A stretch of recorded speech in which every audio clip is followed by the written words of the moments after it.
obviously the rest of the world had opened up and Hong Kong was still stuck in this time warp, basically.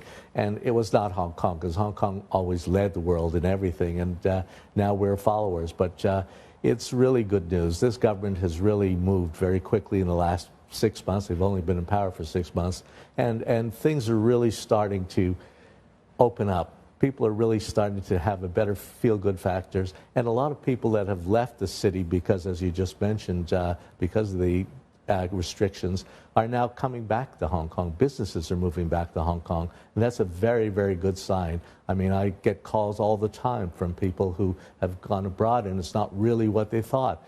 Business in general, business is really recovering, and originally the industry was calculating that about 70% of business would be back for this Christmas, because the fourth quarter is usually the largest trade numbers for Hong Kong in that industry. But basically now, with these new restrictions being lifted, it's probably about 85%. It's a little late for the Christmas business, of course, because tourists, I don't think, will be returning back to Hong Kong so quickly for Christmas, because most have already made their plans. But for Chinese New Year's in early January and the first and second quarter of next year, I believe it'll be the old days of Hong Kong back again. Well, that's certainly good news. So you're expecting about 85% of what we were pre-pandemic. Yes. What do you think it's going to take to get us back up there? Because the mainland border still remains closed. Is that really the answer?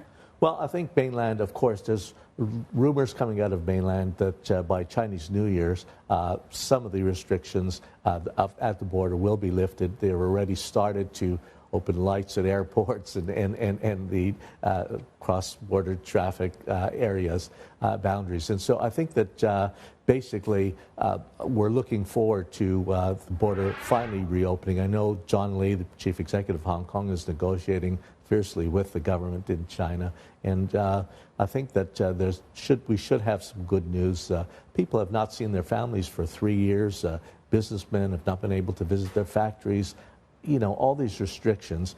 I really can finally next year, I really am looking forward to really Hong Kong and China getting back to what we used to be, leaders in the world. Hi, I'm Emily Tan, and thanks for watching CNBC. You can check out more of our videos by clicking on the boxes on the screen, and don't forget to subscribe to the channel for more. Thanks for watching.